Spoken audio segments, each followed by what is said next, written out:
Hello, and welcome to the North Carolina Museum of Dolls, Toys, and Miniatures. My name is Beth Nance, and I'm one of the founding members and currently serve as the executive director for the museum. Today, we're going to talk about a program on a series of dolls created by Madame Alexander in 1976 to celebrate the bicentennial of America. Madame Alexander realized that the First Ladies are unofficial but very important members of each presidential administration. These ladies have been national trendsetters, leaders, pioneers in education, devoted mothers, and loyal partners, and they've also been political advocates and public servants. Before there were rock stars or movie stars, there were the First Ladies. The Madame Alexander series consists of 38 dolls. They begin with Martha Washington and end with Pat Nixon. The dolls are 14 inches in height, they have rooted hair and applied eyelashes. Each of the dolls was created based on one of the four sculpts that Madame Alexander was currently using in her production. While the faces are based on current molds that Madame Alexander had, you can see from this sample of dolls here that she took a lot of attention to detail in the clothing that each of the First Ladies wore, as well as the hairstyle. These dresses are very special because they are a representation of either an inaugural or a very elegant gown worn by a First Lady or a presidential hostess.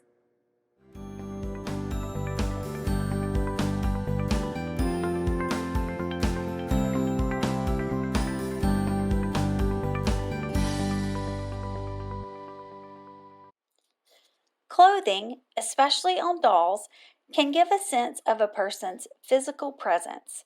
It helps make even the most distant historical figure feel alive and present. Clothing and accessories can illustrate the personal style of a First Lady. They can also represent the events to which they were worn, from inaugural balls, state dinners, and public appearances to everyday life in the White House. The artistry of Madame Alexander in capturing the essence of each outfit worn by the wives of the presidents is undeniable. She was a leader and a star in the field of doll creation, with special attention to creating beautifully detailed clothing. All of the president's wives in this series reflect a little of the character of each actual person. Using the Madame Alexander dolls as a guide, let's take a look at several of these women and talk about their gowns and how they were influencers in the society of their day. Let's start with the most modern, recognizable, and fashionable of all the First Ladies in this series. Jacqueline Kennedy, who served as First Lady from 1961 to 1963, was interested in arts and culture as a result of her upbringing and education.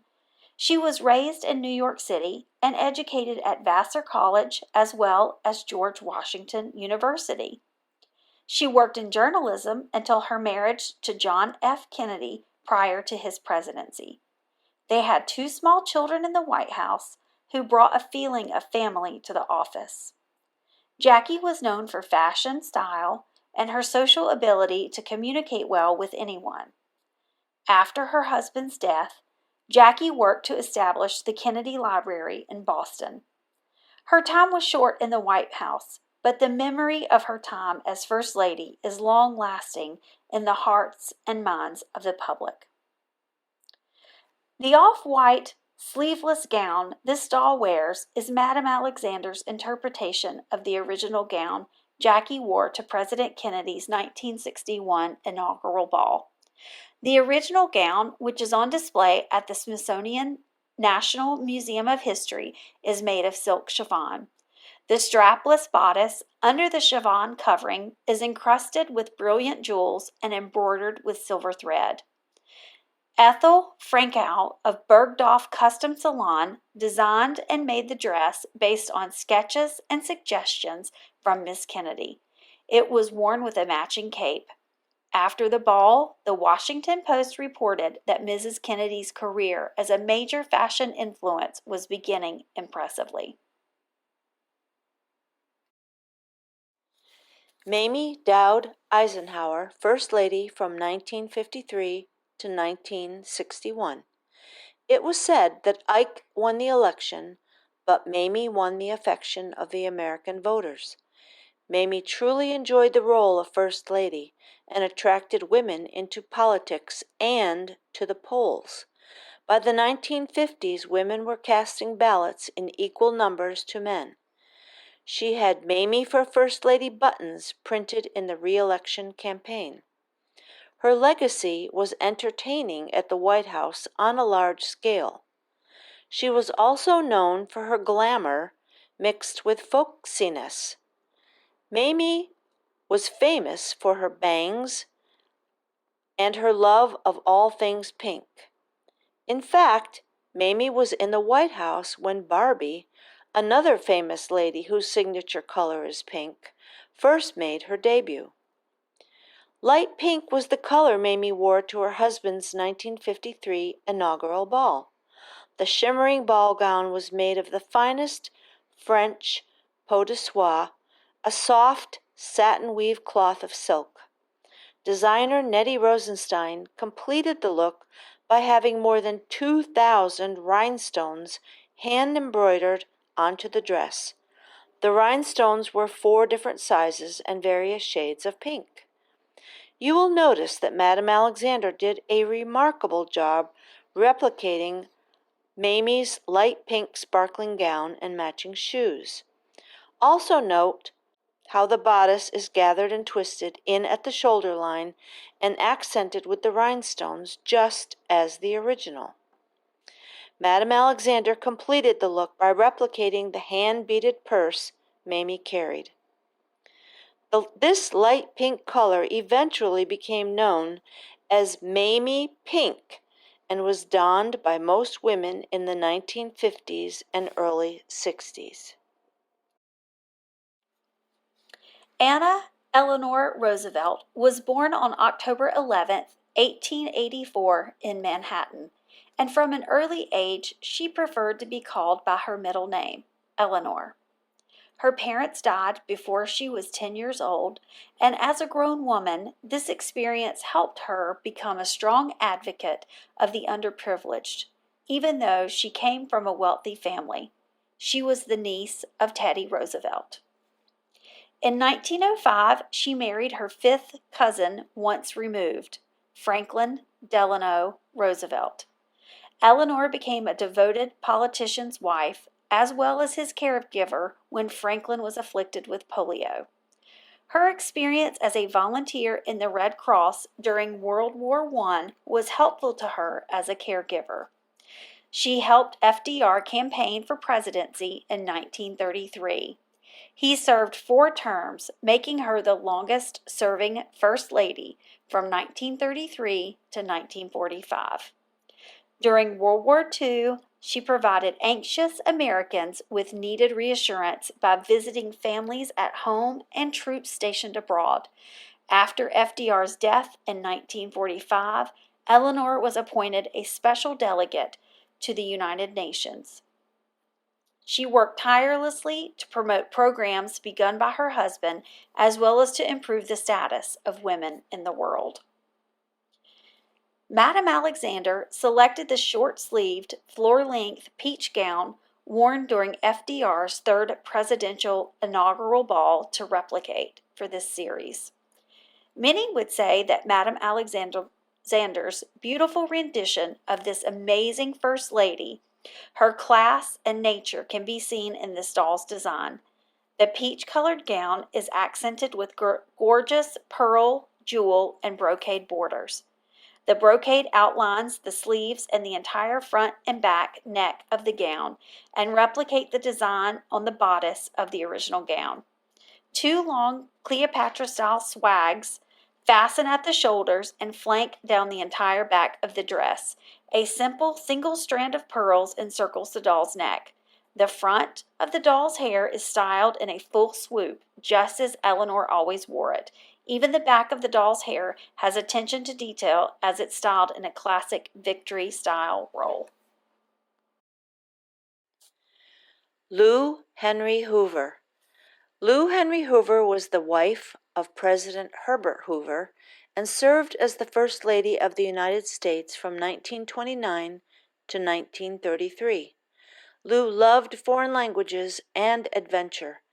As a child, she was consciously raised by both parents in a manner unconventional for young girls of the era.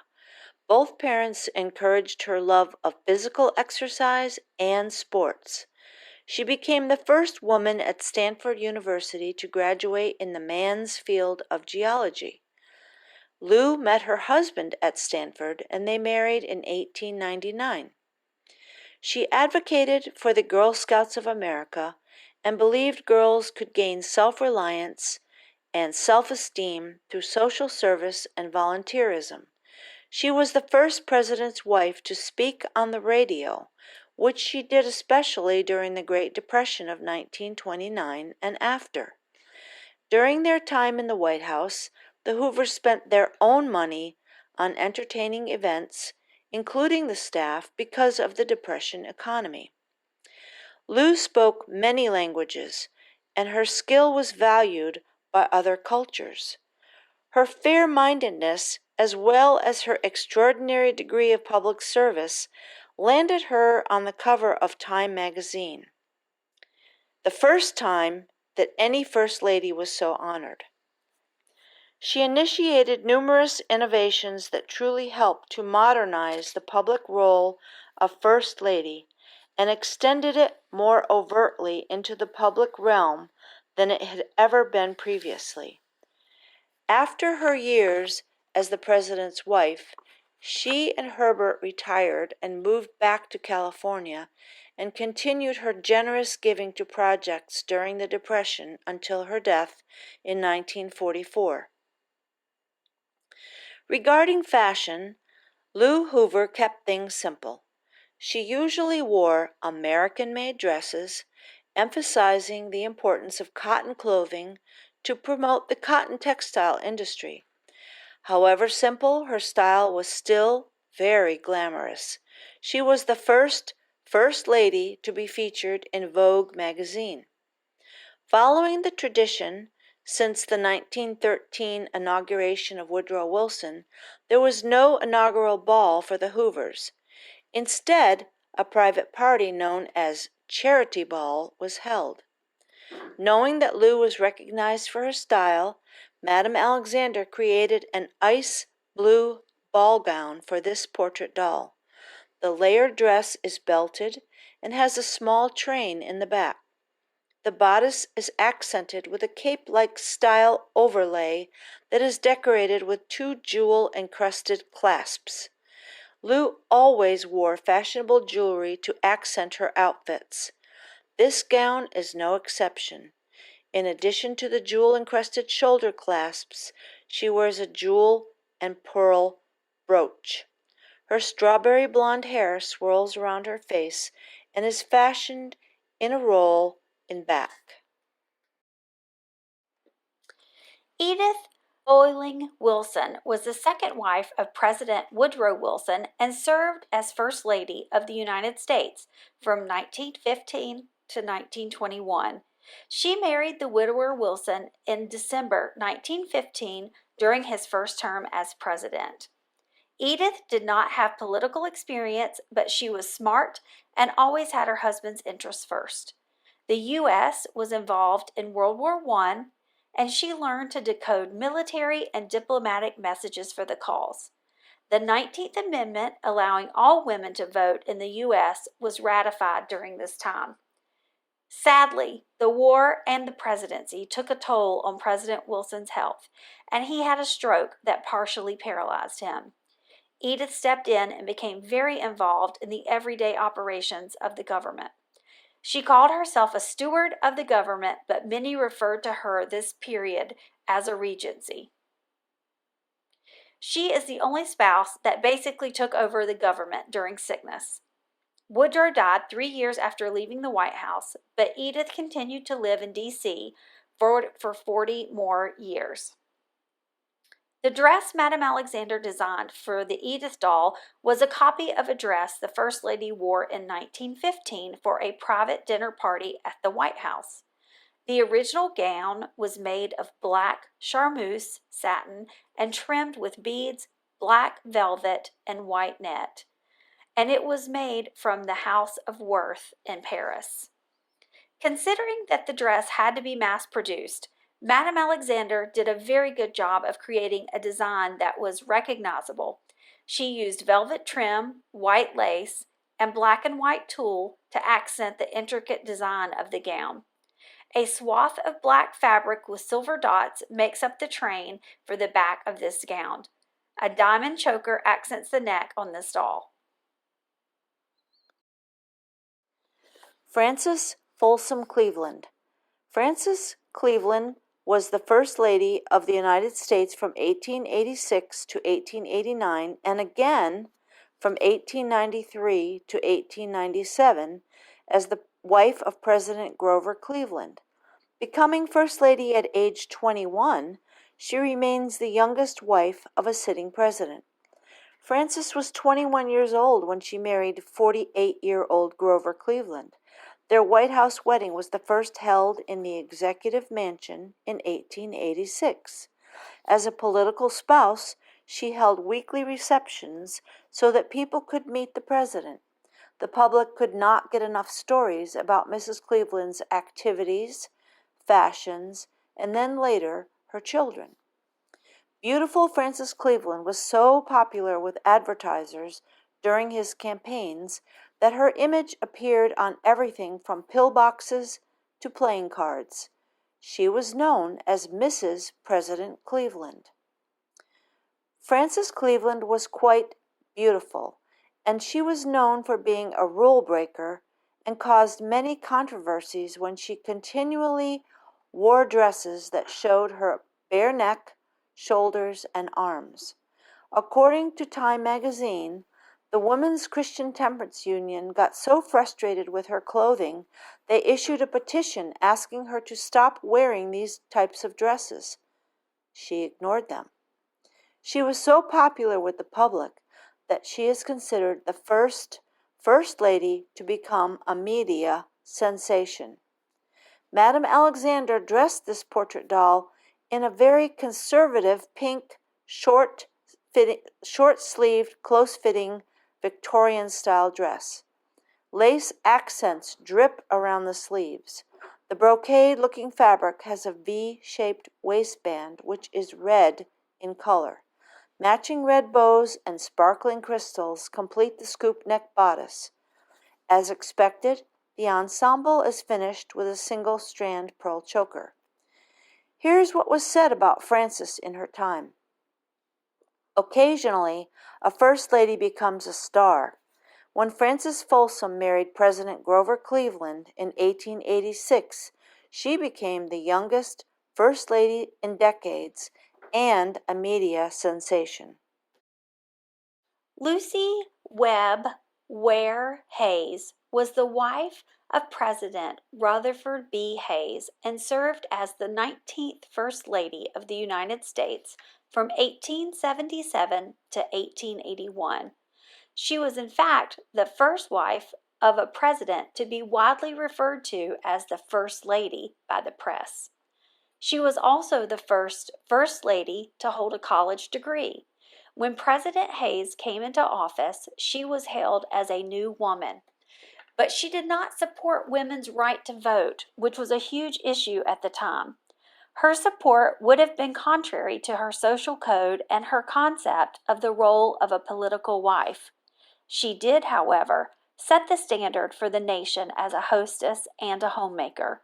The adoration and respect she earned by the public and her family were due to her continued efforts to help other people, her sincere interest in politics, and the extent of her education.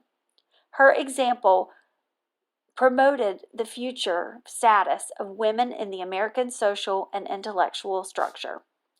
She was a cheerful hostess and began the annual White House Easter egg roll, which is still bringing thousands of children to the White House lawn each spring. She has been one of the most popular First Ladies and was deeply mourned by the nation when she died in 1889. Lucy Hayes wore this gold damask and cream satin gown to the White House New Year's reception in 1880. It was made by Mrs. M.A. Connolly, a New York dressmaker. In true Victorian fashion, the gown is drenched in layers of lace and decorative trim. The bustled dress adds fullness to the form and supports the yards of fine drapery that make up this gown. In addition, the bustle keeps the skirt from dragging the ground. A very large bow accents the back of the dress. As you can see, Madame Alexander has done a wonderful job of capturing the likeness of this gown. Dolly Madison was First Lady from 1809 to 1817. Dolly was raised in a strict Quaker household, but she knew how to make the White House a warm and inviting place. Born in North Carolina in 1768, Dolly moved to Philadelphia as a teenager. She married James Madison in 1794 when he was a U.S. representative. She established the importance of the White House hostess, which continues throughout the tenure of each successive president. Her weekly gatherings of politicians, diplomats, and locals became very fashionable to attend, both socially and for the clothing styles.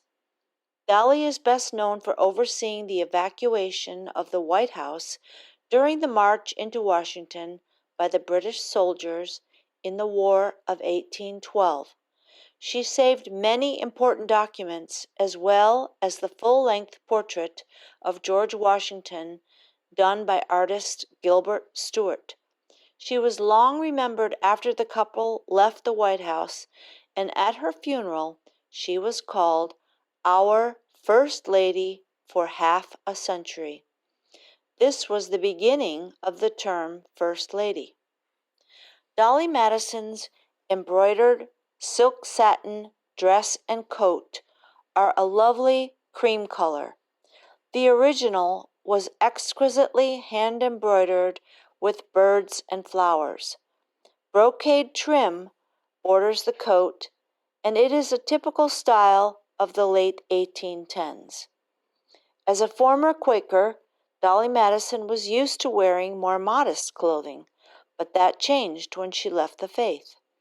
She then started wearing low-cut dresses made famous during the Napoleonic era that were rich in color with fabrics that made her look like a queen to spectators. The nation's first ladies have influenced American history and culture since Martha Washington stepped into the role in 1789. Madame Alexander chose the famous first ladies to highlight in one of her special series because she knew these women were shining stars in their own right. To be a star, one must shine in your own light, follow your own path, and not worry about the darkness, for that is when the star shines brightest. We hope that you have enjoyed this virtual trip through our collection of famous First Ladies at the North Carolina Museum of Dolls, Toys, and Miniatures, located in Spencer, North Carolina.